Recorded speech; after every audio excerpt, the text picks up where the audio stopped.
Buenas, buenas. El señor Lulo se encuentra a mi lado. ¿Cómo estás, Lulo? Bien, bien, ¿cómo está el señor Cheo? Vamos a empezar un nuevo podcast, Lulo. ¿Quieres decirle a la gente, o sea, cuál es la intención del podcast? Y si quieres Mire, presentarte, puedes hacerlo. ok, la intención del podcast que tenemos, Cheo, alias José, conocido por su familia, y yo soy conocido como Pedro por mi familia. Hay gente que La me conoce intención, como el crítico, pues, que me parezco a James Sherman. Así que no se hagan ilusiones. Si no me ven, me parezco a James Sherman, el crítico. ok, ok. Ajá. La intención de nosotros es colaborar un poco con el movimiento de No Lost Media, de contribuir, de rescatar y resguardar todo ese contenido que no, ya no es tan llamativo, pues que cumplió, vamos a decir, un ciclo vital a la hora de su creación y que nosotros pues queremos traer de nuevo a la luz, ya que eh, quedaron como reliquias del pasado, pues. Correcto. Y adicional, de vez en cuando vamos a hablar de películas o series que también tengan un poquito más de fama y no se hayan quedado atrás en el tiempo, ¿no? Pero la idea es un trabajo divulgativo de que la gente vaya conociendo otro tipo de cine y no solo el cine mainstream, digamos. ¿Te parece bien? Claro, claro, esa es la idea. O sea, vamos a hacer todas las semanas, vamos a hacer un podcast y cada uno va a traer una película y vamos a hablar de ella. Le tocó por azares del destino a Lulo escoger primero. ¿Y qué película elegiste, amiguito? O sea, una película bien conocida, ¿no? Bueno, elegí una película de culto, ¿verdad? Que se llama Valerie and Her Wit of Wonders.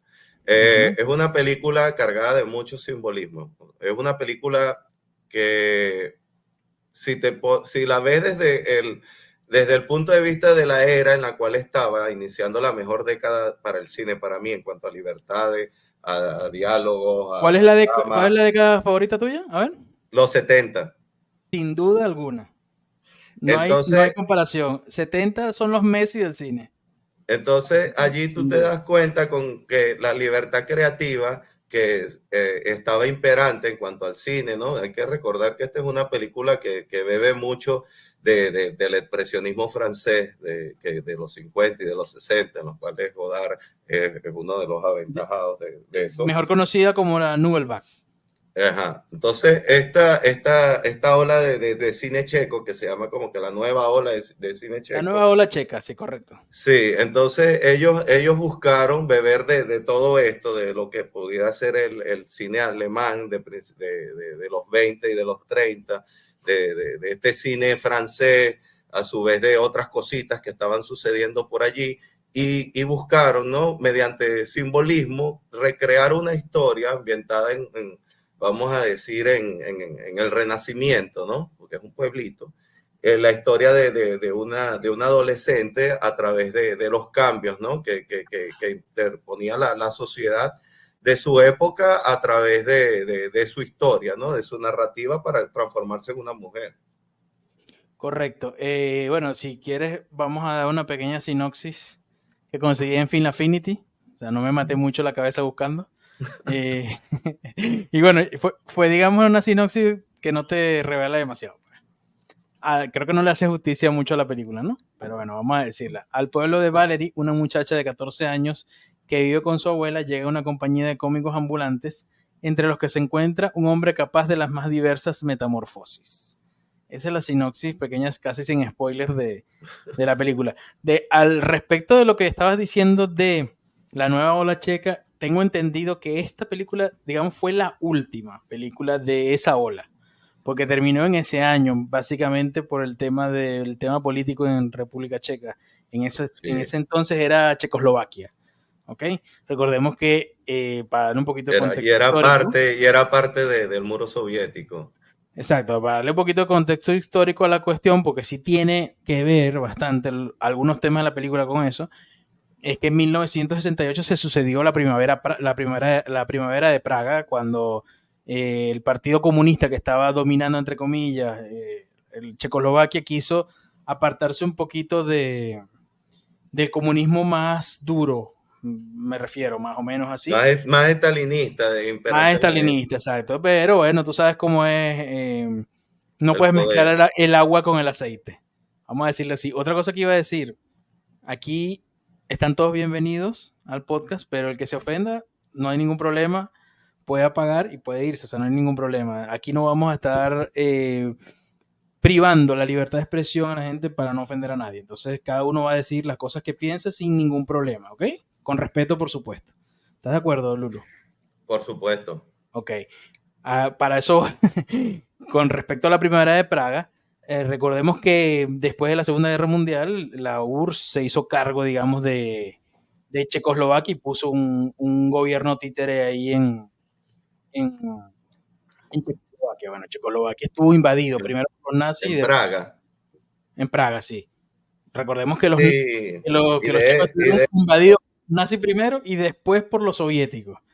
¿Sabes? Y sí, entonces, y de este hecho, 1968 vino, digamos que un intento de apertura, digamos, un poquito más de libertad de expresión, impulsado por el que era el secretario del partido en Checoslovaquia, que era Alexander Dubček, no sé si lo digo bien, pero bueno, correcto. eso duró 3, 4 meses y de inmediato la URSS se hizo cargo e invadió otra vez, ¿cómo se llama? Checoslovaquia y puso otra vez la mano de hierro de la mano de Leonidas Brezhnev, que era el secretario del partido, como le decían así, ¿no? El que era el primer Ujú. ministro, por decir, de la Con URSS. una policía secreta terrible. Entonces, claro, entre esa época, 1960, 70, esta nueva ola checa, que era una ola rebelde en contra de lo que venía siendo la represión soviética, la represión del comunismo, salieron este tipo de películas muy libertarias y algunas muy escandalosas, de la Sí. cual Valerie no se salva, amiguito, debo decirte, no se salva mucho. Pero bueno, hay que tener un poquito de perspectiva y saber en qué momento, por eso es que quería dar un poquito del contexto Por- histórico, ¿no? claro, y por eso tenemos que adelantar algo que se va a repetir mucho, creo que en gran parte de las películas que analicemos, sobre todo previo a los años 80, y es la presencia de las tragedias griegas como un motor dentro de la narrativa de la historia. Me Ujú. explico mejor. En este caso de Valerie, ¿verdad? Podemos ver que, que hay elementos como la exploración de los temas universales. O sea, es algo que o tú puedes ver en cualquier tragedia, en cualquier producto de la Grecia tradicional, que es y uno de ellos que puede ser, con, por ejemplo, el viaje de Odisea, ¿verdad? Por ejemplo, entonces, en este caso, nosotros podemos ver el paso de la niñez a la adultez, el amor, la muerte y el poder, ¿no? Y para Ujú. ello se utilizan personajes que nosotros vamos a considerar que típicos Ulises, dentro de, Ulises, sí, Ulises, ¿no? correcto, pero en este Ajá, ok, caso es Valerie, ¿no? Porque tenemos el claro. héroe, tenemos el villano, tenemos el mentor y hay símbolos y metáforas que es crucial para poder transmitir los significados, ¿no? Porque todas estas películas que tienden a ser de género o con características de expresionismo, puede ser, por ejemplo, nuestra amada Blade Runner, por ejemplo, que es una ópera espacial expresionista. Nosotros podemos encontrar en ella de que a medida de que el observador, ¿no? La persona que lo va a consumir, tiene mayor grado de conocimiento, puede adquirir nueva información a través de lo que está viendo, porque puede revelar el velo que está escondido detrás de ciertas escenas, detrás de ciertos simbolismos, detrás de ciertas cosas, que si tú no tienes la capacidad o los conocimientos, pues sencillamente no lo vas a ver al momento. Por eso son obras que invitan mucho a que sean revisitadas, a que sean revistas, a que sean analizadas y conversadas. Con eso que dices, puedes estar de acuerdo que esta es una típica película que no termina cuando apagas el monitor o sales de la sala de cine, sino que sigue contigo durante unos días y quizás semanas y empiezas a analizar simbolismo, qué se trata de esto, qué significa lo otro. O sea, son ese tipo de películas que te dejan un pozo, digamos. Claro, claro, es que te deja así. Y ya para comenzar a hablar ya de la película, nosotros podemos hablarlo, por ejemplo, de las perlas. Hay un elemento muy importante que es un elemento de comunicación dentro de la trama y fundamental desde el inicio, que son unas perlas, ¿no? Y la perla, por connotación, por significado que trae, es de la pureza y de la inocencia, ¿no? Y ahí tú te das cuenta dentro del uso que le dan en la película, ¿verdad? La perla pasa a ser como un elemento en contra del abuso y de la explotación que existe dentro del seno de la iglesia. La iglesia además muy, muy, muy criticada en esta película, que me parece súper curioso, que tú sabes que esta película está basada en un libro que salió en 1945, escrito por, vamos a ver si lo digo bien, Vítězslav Netzval, ¿ok? Y este señor era un fanboy de Stalin. De hecho, pertenecía al Partido Comunista de Checoslovaquia. Y te digo curioso porque la película en que se basó o que adaptó este libro, realmente después fue censurada por los mismos soviéticos. Que es súper, súper, súper curioso eso, ¿no? Pero bueno, vamos a dar un poquito de datos de producción para empezar a hablar de lleno de la película y ahí, tú sabes, nos liberamos y hablamos bien de lo que para ti significa la película, de qué se trata la película, porque hay mucha gente que puede pensar que esto puede ser hasta, ¿sabes? Un soft porn y todo eso, ¿no? Pero de eso no se trata la película, en mi opinión. No. Ok, está dirigida por Jaromir Jagr. Te digo una curiosidad de Jaromir Jagr. Este señor estudió en FAMU, que es una escuela de cine y televisión de Praga muy famosa, entre los cuales había muchos directores muy talentosos, que tiene un paralelismo con lo que pasó con los americanos, con Francis Ford Coppola, con Spielberg, con Scorsese, ¿sabes? Todos de la misma Con, generación de la misma de generación, Nueva con George York. Lucas, claro, claro. Y entre esos directores, el más conocido, yo creo que debes conocerlo, se llamaba Milos Forman, que fue el Correcto. director de aquella película muy famosa, Alguien voló sobre el nido del cuco, de Jack Nicholson, o Amadeus, que es sobre la vida de Mozart, ¿no? Muy buenas películas las dos. Entonces, dicho esto, amiguito, los actores. Una de las cosas que decías tú de esa nueva ola checa y que se parecía bastante a lo de la Nouvelle Vague, era que los actores que ellos elegían no eran realmente actores, eran gente que no era profesional, ¿sabes? Claro. Casi todos, casi todos. Y muchos de ellos pasaron por una o dos películas y no hicieron más nada porque realmente no eran actores profesionales ni nada parecido, ¿no? Entonces, los más importantes, digamos, de esta película son Yaroslava Sharelova, que hace de Valerie, Elena Anitsova, que hace de Babica. No sabes cuántas veces me entrené estos nombres y los digo mal todos. Peter Kopriva, Orlik, como Orlik. Y bueno, el Constable es un tipo llamado Jiri Primek Core. Ok. Y la banda sonora, amiguito. O sea, ya. Esos son los que te dije, son los actores. No voy a seguir porque. Y la banda sonora, que me parece una de las cosas más interesantes de la película, la hizo Lubos Fischer. En cuanto a la banda sonora, te quería decir otra cosa, de una curiosidad, que el actor que hace de el sacerdote, no el constable, el sacerdote, que es el sacerdote pervertido, ese. Originalmente se planeó componer la música, pero finalmente cambió de opinión porque estaba agotado después de actuar en esta película. Es curioso que también era un compositor, ese tipo. Bueno, ya dichos los datos de producción, quiero que me digas, Lulo, de mi corazón, para ti, ¿de qué se trata esta película? Porque es una discusión eso, ¿no? Sí, es un temita la película, pues cualquier persona que se siente inspirada a raíz de este podcast, a ver la película, a buscarla, cosa que La se lo idea es esa, la idea es recomendamos. esa. Un trabajo divulgativo. Es que la película, mira, ella para mí, en su primera visión, ¿verdad? Trata sobre el cambio, ¿no? Lo que significa la inocencia o La pérdida de la inocencia. cómo a través de la inocencia nosotros podemos navegar por situaciones o cosas que a medida de que nos vamos desprendiendo de ellas, van revelando su naturaleza, vamos a decir, cínica con respecto a esa visión cosmopolitan de todo lo bonito que hay en el mundo, ¿no? Y cómo esa pérdida de la inocencia va creando el carácter y va formando la personalidad en las personas. Creo que ese es el primer significado de la película. El otro es netamente religioso. Ahora, una cosa que me pareció súper original de la película es que como siendo una película coming of age, porque esto es una película coming of age, perdida la inocencia, una persona creciendo y teniendo un despertar sexual, etcétera, ¿no? Vemos como en muchas películas el que va transformándose es la persona.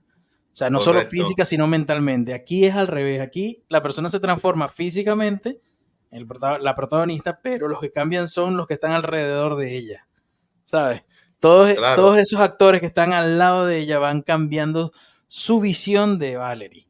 Su visión De de hecho, Valerie. tú lo ves, tú comienzas a ver al comienzo al sacerdote, ¿no? El sacerdote se da golpe, o sea, él se da castigo lascivamente, ¿no? Ujú. Para mostrar a través de la oración y la devoción, ¿no? Cómo puede, a través de la fe y la espiritualidad, ¿no? Resolver todo ese conflicto de confusión y oscuridad en el cual él está inmerso, ¿no? O sea, encontrar su vínculo con Dios. Y Valerie, ella es netamente una observadora de los cambios que le están ocurriendo a este sacerdote, que más adelante va a llevar la trama, va a ser el catalizador de la trama, el sacerdote, porque Valerie, ella sencillamente está tratando de comprender su lugar en el mundo, y para ello está buscando la institución, porque tiene que hacerse ¿cómo que se llama eso? La comunión y todo ese tipo de Sí. cosas por la edad, y el sacerdote pues entra a valer un papel ahí, ¿no? En el cual... a través del surrealismo, ¿no? Te desafía las expectativas convencionales que tú puedas tener con respecto a ello, ¿no? Por ejemplo, se critica los matrimonios sin amor en la película. Eso es otro de los O, temas de la película, donde está su amiga Hedvika, creo que se llama. uh-huh, Hedvika que prácticamente la casan con un tipo rico de mucha mayor edad. Yo creo que Hedvika en la película debe tener un poquito más de edad que Valerie. Hay una cosita, hay un cambio, digamos, significativo con respecto al libro, porque, bueno, cuando tú me recomendaste esta película, uh-huh. yo como tengo ese espíritu completista, me leí el libro, ¿no? Que es un Ajá. libro que Cosa no que tiene yo más, no he hecho, no, que pero no lo tiene más de tengo. 200 páginas. Debo decirte que es bastante fiel, es casi lo mismo. Ok. Es bastante fiel al libro. Pero hay una diferencia que es significativa y es que Valerie en el libro tiene 17 años Ah, y el Orlick, que digamos que es su interés amoroso, por decirlo de alguna forma, también tiene 17 años. O sea que es como que aquí no sé por qué lo hicieron, pero Valerie tiene 13 años y él tiene mucho más edad, ¿no? Entonces, no, tú sabes qué es lo que pasa, que una de las cosas que tenía ese cine de los 60, de los 70, principios de los 70, experimental, era que les gustaba llevar la sociedad hasta el límite, algo que tú claro, puedes notar después provocativo. con lo provocativo, claro, buscar la reacción cultural, ¿no? Con respecto a lo que es la masa, y es algo que no viene al caso, pero el movimiento punk supo explotar, al igual que el No Ujú. Wave posteriormente, etcétera. Bueno, cosas que... Claro, y te digo una cosa, si intentan provocar con esto en esta época, lo único que van a provocar es su expulsión de la vida, amiguito, porque esta película jamás saldría porque hay escenas, digamos, de dudoso contenido moral con respecto a la protagonista. Y ahí lo voy a dejar. Yo creo que sí hay alguna que otra que pero no, pero excesiva, hay ¿no? que, vamos a aclarar algo. Ninguno de Ok. los protagonistas o personas eran menores de edad. Vamos a dejar eso Ya claro, por va, pero no, favor. no, no, no, no, escucha. Ninguno, menos Valerie. Valerie sí era menor de edad, amiguito.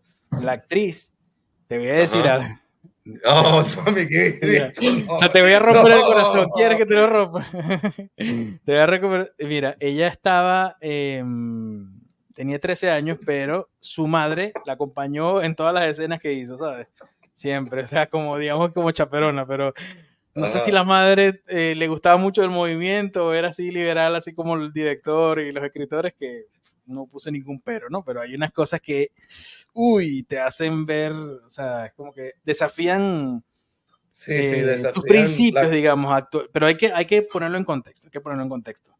Y yo creo que tampoco, O sea, sí hay escenas excesivas, ¿no? Pero yo creo que tampoco llega a ser demasiado escandalizante. O sea, la Bueno, película no trata de eso, no trata de no es eso. grotesco, pues, no es No es grotesco, grotesco. no es grotesco. Hay mucha sutileza en ciertas cosas. En otras no, pero en esas sí. O sea, que la película, a las personas que decidan verla, las va a desafiar Ujú. continuamente con respecto a las expectativas, porque el cine Exacto. moderno nos ha mal acostumbrado a que la narrativa se soluciona mágicamente. O sea, no hay algo Muy que importante te... que digas eso, amiguito. ¿Sabes por qué? Porque si tú estás esperando 3 actos, digamos, la introducción, el nudo y la conclusión, esta no es tu película.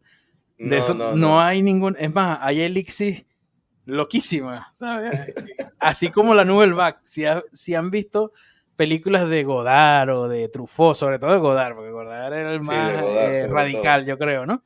En su época precomunista, porque también se metió a comunista. Pero bueno, en esa época habían. En esta película hay muchas escenas que ves a Valerie en un sitio y de repente está en otro sitio totalmente diferente. Pero Como la también película. tiene que ver con los recursos limitados que tenían, ¿no? Porque estas son Sí, sí, películas sí, que, claro. que eran producidas por el mismo Estado, tengo entendido. Sí, Entonces, sí, claro, no tenía mucho presupuesto.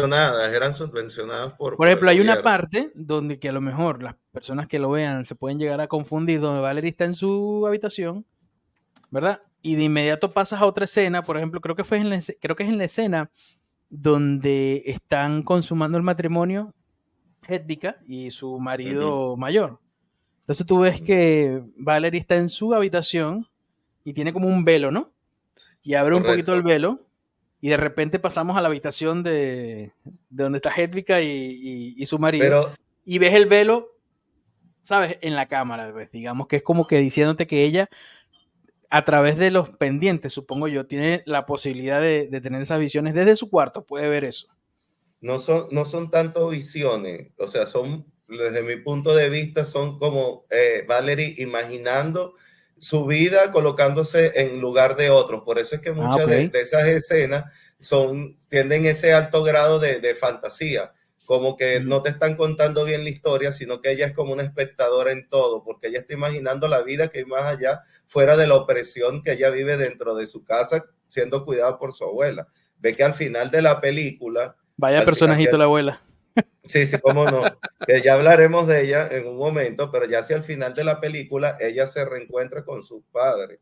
Entonces, cuando ella se Bueno, reencuentra con sus padres, es como que no es el final de la película, vamos a dejarlo claro, porque es un final abierto, pero sí te deja de ver, sí te deja de manifiesto de que los padres le están ofreciendo la libertad que ella no tenía con su abuela, pues. por cierto, un final Por, muy parecido al de 8:30, aunque las películas no tengan nada que ver. Sí, pero es que esta película, ya hablando de Godard, también se parece a The Weeknd de Godard. O sea, tiene ciertos Ujú. elementos parecidos en cuanto a cómo la historia te va guiando hacia ese final. Claro, The Weeknd es una película que trata sobre, es netamente comunista y tiene elementos bastante pesados, ¿no? Mucho más que esta. ¿Y The Weeknd de qué año es, Lulo? A ver. Del O 68, sesenta y sea, nueve, es un poquito antes de. antes. Ah, ok, ok, ok, ok, ok. Sí, Es porque antes. hay que verla. Acuérdate que ese cine era mucho, le gustaba mucho colocar, era muy político, era muy cargado ¿A ti te políticamente. gusta más el Godard político o el otro? ¿O el primero? Mira, a mí me gustaba más el que contaba historias. Sí, a mí me gustaba más ese también. El de Abu Soufflé y todo eso. Ese me Sí, sí, gustaba sí. más. Pero bueno, no estamos aquí para hablar de nuestro amigo Godard. Un personaje de aquellos, amiguitos. Sí, de aquella época. Sí, bueno, cuéntame bueno, vamos a hablar un poquito de los personajes, ¿quieres? Ok. Así vamos contando un poquito de la película. Bueno, obviamente hay spoilers, pero esta es la película menos spoileable del universo. O sea, esto no, ¿sabes? Cualquier cosa que te digamos de esta película que pasa como tal, creo que no te arruina la experiencia. No, no, no, yo creo que no. Y más adelante cuando hablemos de otras películas, vamos a decir, de origen soviético, donde es la mejor película de ciencia ficción o mi favorita, vamos a analizar acá, que no quiero decir el nombre para evitar spoiler. Ajá, Este, pero interesante.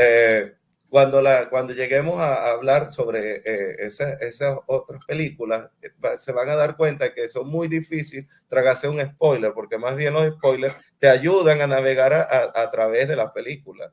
¿Te A acuerdas en, diferencia, ¿Te acuerdas en Tenet de Christopher Nolan cuando tú la viste, no? Tenet, ¿la viste? sí, sí, cómo no, me ¿Te gusta. acuerdas cuando va con lo de la bala y la Ajá. entropía y toda esa mierdero que ya ahí estoy perdido, ¿no? Y entonces la tipa le dice, mira, no trates de entenderlo, siéntelo. Así, pues así, no trates de entenderlo, siéntelo. O sea, porque esto es también un cine muy visual, amiguito, ¿sabes? Te cuenta muchas cosas en las imágenes. Y No, esto hay que decir que esto es una película muy buena en ese sentido, tanto en dirección como en fotografía, es espectacular, con pocos recursos que tienen. De verdad que es increíble lo que se hace. no, y la Nada música. más por la música para mí es después de Valerie, que para mí es lo mejor de la película, o sea, la actriz como lo hace, su actuación me parece perfecta, o sea, de verdad que es atrapante y es súper evocativa la película, ¿no? Pero la banda sonora es súper, súper brutal. De paso, hablando de la banda sonora, de que se me olvide, no sé si esto sigue, ¿no? Ujú. Pero esto lo busqué en algunas curiosidades, lo encontré, que desde octubre de 2007 se presenta en salas seleccionadas como película muda con orquesta en vivo y partituras reinterpretadas.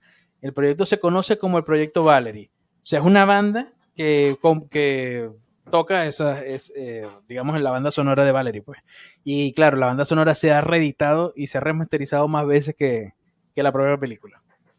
Sí. O sea, que es una banda sonora, sabes que hay bandas sonoras que ganan mucho con la película y otras al revés. Esta banda sonora puede escucharse por fuera de la película sin ningún problema. La verdad que sí. Sí, sí, sí. Y es algo que sucede que no es tan habitual, pero si tú te pones a ver grandes películas asiáticas, comparten eso de que tienen unas grandes bandas sonoras muy sencillas para unas grandes tramas, como por ejemplo las películas de Akira Kurosawa.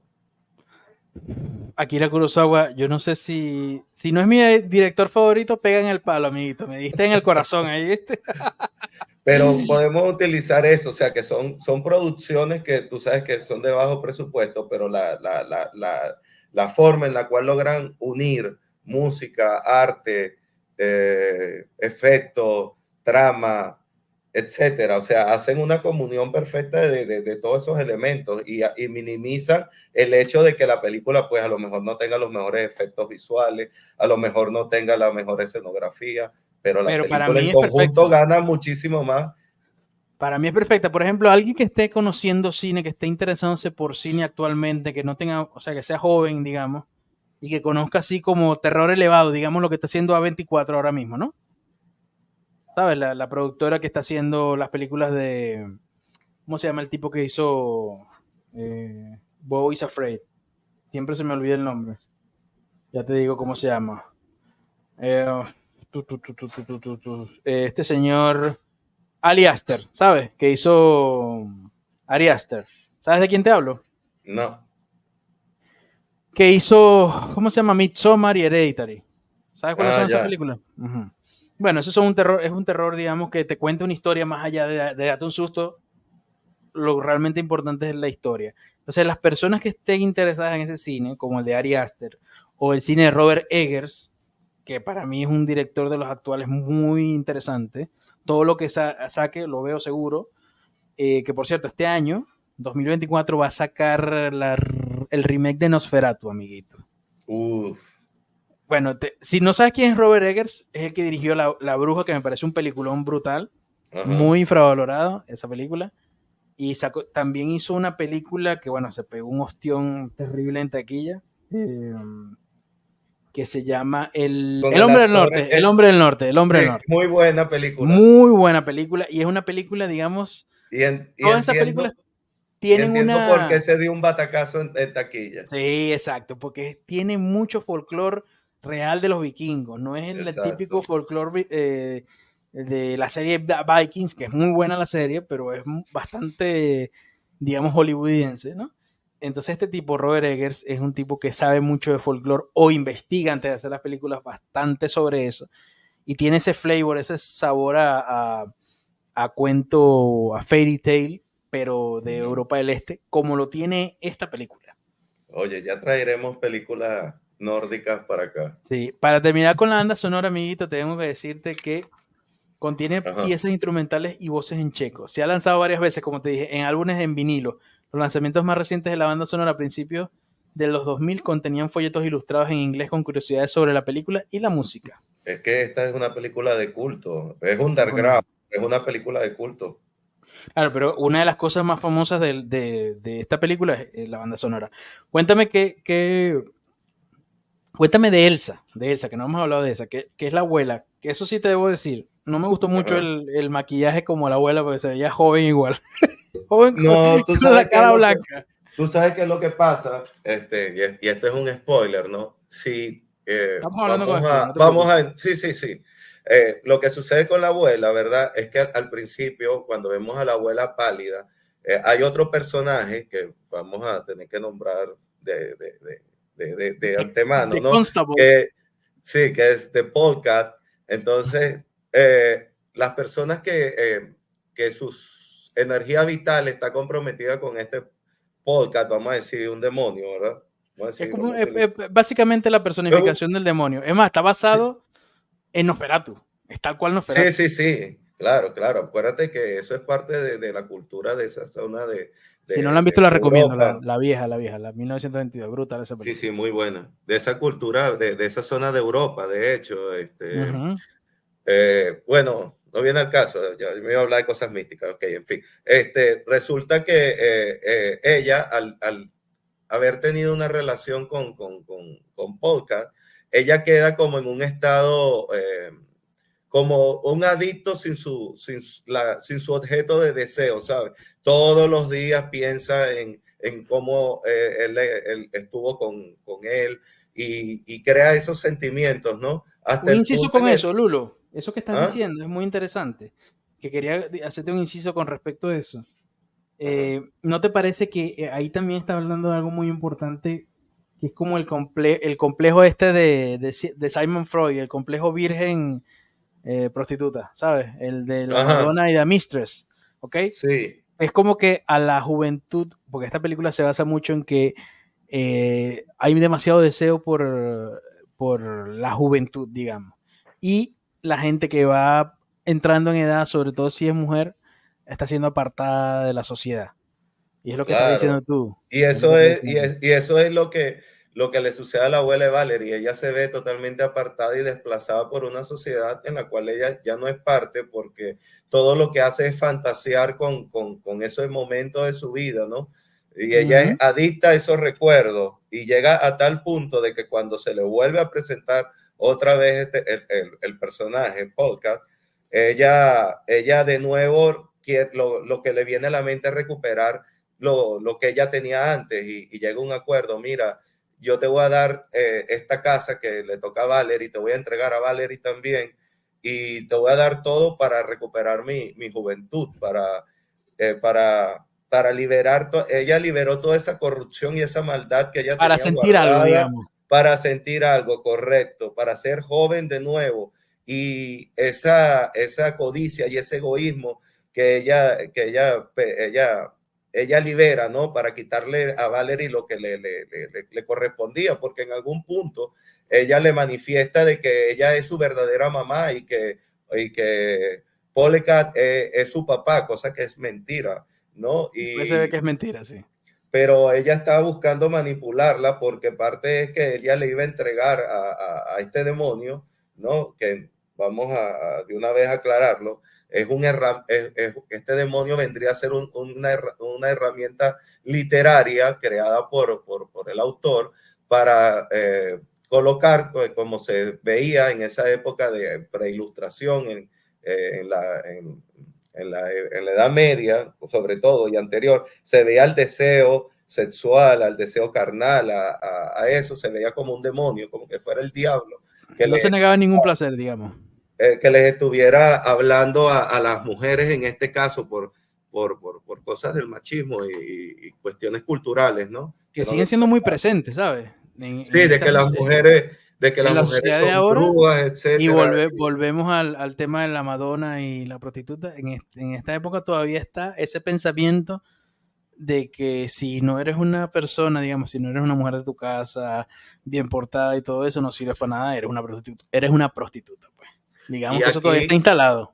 y aquí podemos ver cómo el personaje de Polkat puede ser precisamente ese, vamos a utilizarlo ahora un poco más liberal, como el demonio que encara las voces de la sociedad, ¿verdad? Porque es un ser malévolo que cambia de rostro a placer, mostrando su rostro real ya a las personas que están inmersas en su embrujo, ¿no? Ujú. Y con En un momento ello, de la película embruja de alguna manera a la propia Valerie. Hay un momento donde la claro. Valerie intenta ayudarla y bueno, sin éxito, pues vamos a decir. Entonces, claro, ahí tú ves que es un personaje y por eso es que podemos hacer paralelismo con las tragedias griegas, que simboliza el miedo y la intimidación, ¿no? Porque él es la posición de poder, de autoridad en medio de toda la película, incluso más que el sacerdote, porque el sacerdote se rinde ante él, ¿no? Entre comillas, y puedes darte cuenta de que él, al ser el símbolo de la autoridad y poder, ¿verdad? A través de que, a pesar de que sea un demonio, logra influir con el resto de los personajes, porque toda la trama pudiese parecer que gira alrededor de este demonio y de sus apariciones, que cambia la trama, cuando no es así. Él es como el elemento catalizador, pero no es el que explota las tramas, ya que las tramas las llevan a cabo la tía, por ejemplo, perdón, La la abuela que es abuela, la prima, abuela, ajá, la también mamá. abuela, exacto, la Va a ser abuela el de mismo personaje. Valerie, el sacerdote, el aprendiz, ¿no? El aprendiz Mira, este esta Elsa es como ¿Mm? Peter Sellers en la película esta de Stanley Kubrick, que hace Ah, como sí, 9 personajes sí, en en Doctor Doctor Strangelove. Strangelove, Sí, ajá, sí, sí, sí, así, así. Ajá, y bueno, sí, es un buen personaje, me gustó realmente todo, además la caracterización del personaje es muy brutal, me encanta, me da sí, hasta sí, sí. miedo, ¿sabes? Si lo ves en la noche así, cuidado. Y tenemos otro personaje que me hace mucha gracia, que es el amigo Orlick, que es como la dama en apuros, ¿no? Pero masculino, más Mm. o menos así, ¿no? ¿Qué puedes decir de Orlick? Tú me estabas diciendo, me estabas comentando fuera de cámara que se te había hecho difícil el tema del nombre, porque en las traducciones y todo eso, en el doblaje. Sí, porque no es la primera vez que yo veo esta película, ya tengo más de 20 años que sé que existe esta película y la he visto.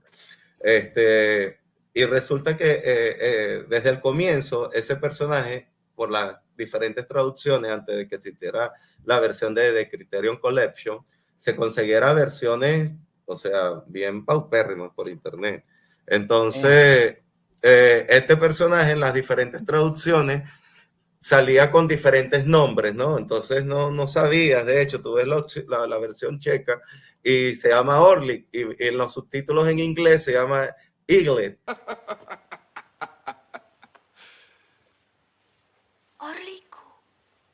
Entonces, Tiene su explicación, te la voy a dar ahora mismo. ajá, El nombre del personaje Orlick se traduce como Eaglet en muchas versiones en inglés de la película que estás diciendo, lo que estás diciendo tú.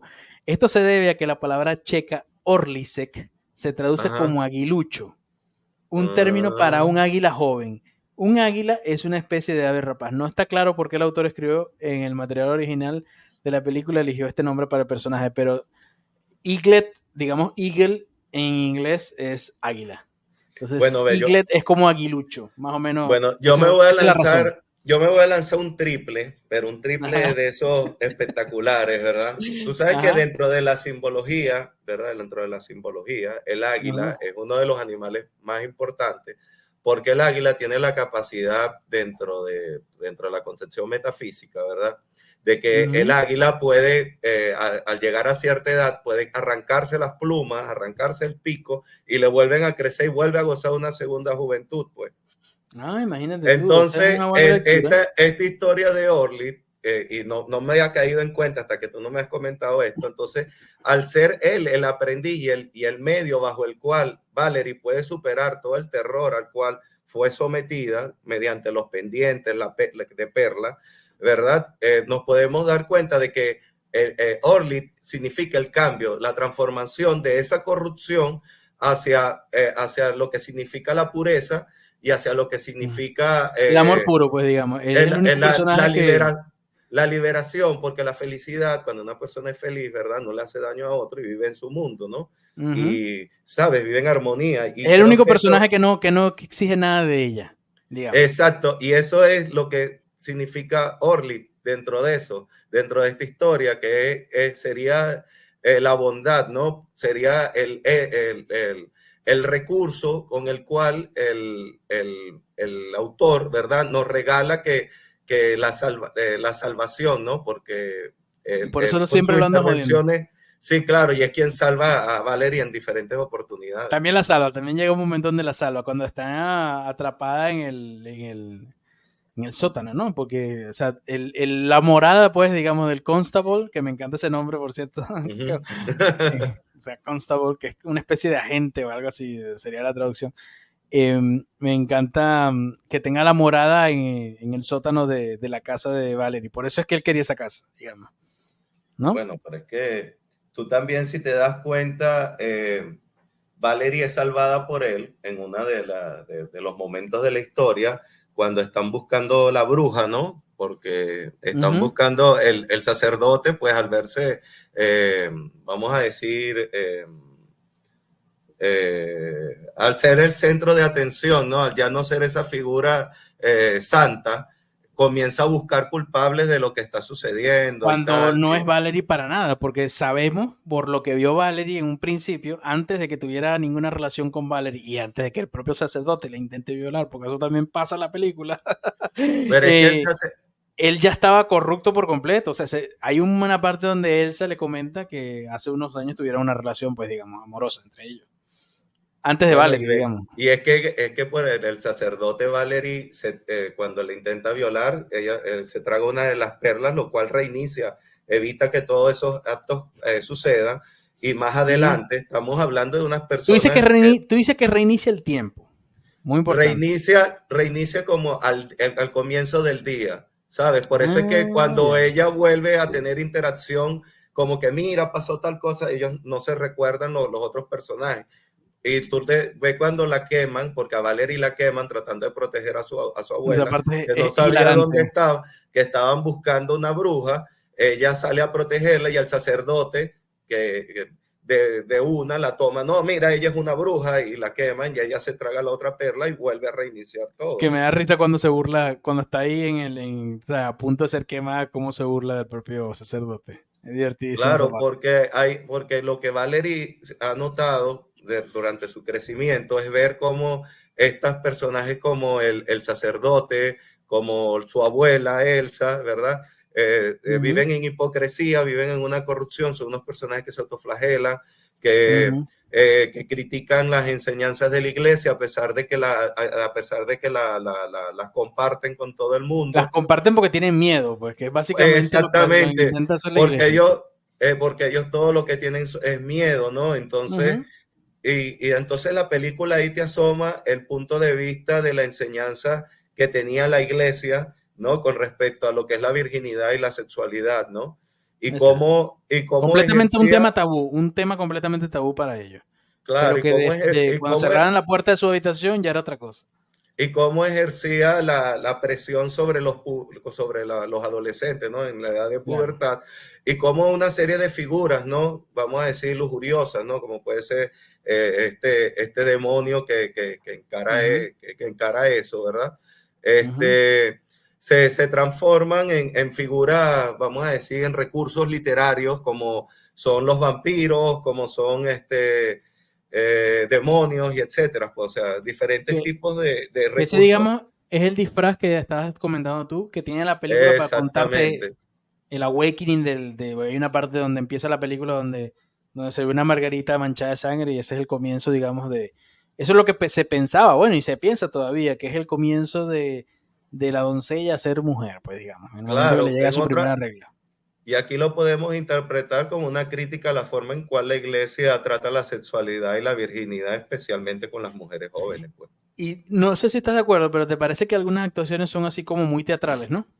Sí, sí, sí, me parece, no, estoy totalmente de acuerdo con que son muy teatrales. Pero le queda bien a la película. Yo creo que ninguno de los personajes chirría para Nadie nada. desentona, nadie Nadie desentona. desentona. De hecho, hay una parte del libro, o sea, que está escrito más como un cuento de hadas victoriano, digamos. Entonces, claro, el tema de Fairy Tail ya más oscuro, pues digamos, lo agrega el director a la película. Ajá. ¿Qué películas tú dices, digamos, qué películas piensas tú que pueden tener una relación o que puedas recomendar a la gente que le guste, que vea esta película y le guste esta película? ¿Tienes alguna? Yo tengo una. Mira, yo creo que Paradise, Tú dices Cinema Paradiso. Paradiso, pero ¿en qué? Ah, bueno, porque es un awakening, pero del chico, pues, digamos. Pero no conoce el amor y el cine. Pero yo creo que, por ejemplo, Suspiria de 1977 de Darío Argento es una película que tiene mucha relación con esta. Carrie tiene Sí, más relación todavía. La Harry de más Brian De Palma. todavía más. La de Brian De Palma porque toca más o menos el mismo, aunque está, digamos, llevado al extremo, pero un extremo más de horror convencional, ¿no? Igual me parece esa una película brutal. Y en cuanto a las alucinaciones y ese tipo de cosas, también puede estar relacionada con Los Highways de David Lynch. The Sí, Mirror no la veo tan, no sé si a la gente que ve a Valerie le puede gustar The Mirror de Tarkovsky. También puede ser porque como no, The Mirror es son completamente distinta. es diferente, pero el ritmo de la película es parecido porque vienen del mismo sitio, pues, digamos, de Ok. Europa del Este. Y Nosferatu, obviamente, de 1922, son películas que es una película que podrías ver a continuación de esta. Yo creo que es una buena iniciación para ver la nueva ola de Checa. Digamos que es una película accesible porque dura apenas 1 hora y cuarto. O sea, no se pasa rápido, se pasa rápido. ¿Qué otra Sí, cosa querías decirme? y está gratis en YouTube. Está gratis en YouTube. En Criterion Collection, forma parte de Criterion Collection.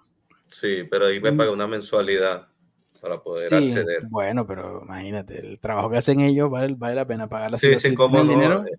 Ellos toman las cintas originales o lo más parecido que tengan y desde allí es que ellos hacen el recuadro a 1080p, 4K, lo que sea. Sí, sí, Ellos restauran todo sí, claro, imagínate. Aparte, yo no recomendaría verla en YouTube por el tema ese que estás diciendo, de la porque calidad. la calidad es horrible. Por lo menos la que está en YouTube, no sé cómo te Bueno, sale a ti, pero me sale. hay una que está calidad Criterion Collection, pero Ah, está sí. sin audio, o sea, sin diálogo. Nada más Mm. está como una película muda, Como una ¿sabes? película muda que digamos que es lo que hacen, lo que yo te conté, ¿no? Ujú, Es sí. el número 761 del Criterio Collection, para la gente que esté interesada en saber eso. Eso. Y dime digamos, tus momentos favoritos de Valerie, así cerramos con la película, amiguito, si te parece.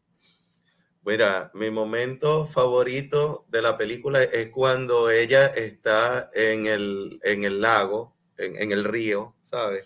Ujú. Y está con sus pendientes y está viendo y ve a las otras chicas jóvenes, ¿no? Son otras doncellas. Son otras doncellas, pero vamos a decir que que ya están corrompidas, que no Tan tienen la misma corruptas, sí, sí, sí. inocencia que ella tiene, y ella desde lo lejos, que pues, es algo que le puede suceder a cualquier persona, ¿no? Que ve, vamos a decir, un grupo, un colectivo, pues, y se ve desde afuera y dice, wow, menos mal que yo no soy parte de eso, y te vas para tu casa. Aunque yo creo que se siente tentada en algún momento. De Sí hecho, se siente, sí se siente sí se siente tentada, tentada, pero porque es está descubriendo, por el miedo religioso que te están transmitiendo y pero te tiene están la contando. curiosidad. Ella no va, pues. Hay otra parte donde está, digamos que la procesión con el sacerdote y unas monjas, digamos, que están caminando por y hay una pareja haciendo el metisaca y ellas no pueden ver, pues, porque están demasiado, ¿sabes? Demasiado puras, no pueden ver esa escena mientras Valerie está entre esas dos situaciones viendo lo normal, pues, digamos, analizando lo que está pasando ahí. Esa escena está buena también. Si tienes que darle algún puntaje, ¿cuánto le das a Valerie? and Her Week 8. of Wonders. 8. 8 de 10. Sí, sí, yo creo que 8 está bien. 8 está bien, amiguito. ¿Alguna otra cosa más que quieras decir de Valerie? Que la vean, que Está vale la todo, pena. está todo dicho, ¿verdad? Claro. Está todo dicho. Bueno, y la semana que viene, ¿qué vamos a hacer, amiguito? Vamos a hablar de la película que tú me estabas diciendo. ¿Lo decimos o no? Bueno, yo creo que sí. A menos que Ajá. la podamos cambiar en la semana. No, vale, coño, por favor. Esa es una película súper fácil de conseguir, vale. Y además es más nueva, pues, digamos. Claro. Vamos a ponerle aquí, tú sabes, droga de la dura con Valerie and Her Week of Wonders y después le tiramos más suave con señales de nuestro amigo M. Night Shyamalan, ¿ok? Bastante controvertido este director porque es capaz de lo mejor y de lo peor. Y a veces es capaz de lo mejor y de lo peor al mismo tiempo. Así que bueno, la próxima semana vamos a hablar de signs, señales. ¿Ok, Lulo? Ok, Bueno, amiguito, lo dejamos hasta aquí y ya sabes, dale like si te gusta el contenido y nos sigues sin ningún problema porque es gratis de paso. Y seguiremos con esto semanalmente, un podcast por semana, muchachos. ¿Ok? hasta luego. Nos vemos, Hasta disfruten. luego, hasta luego, hasta luego.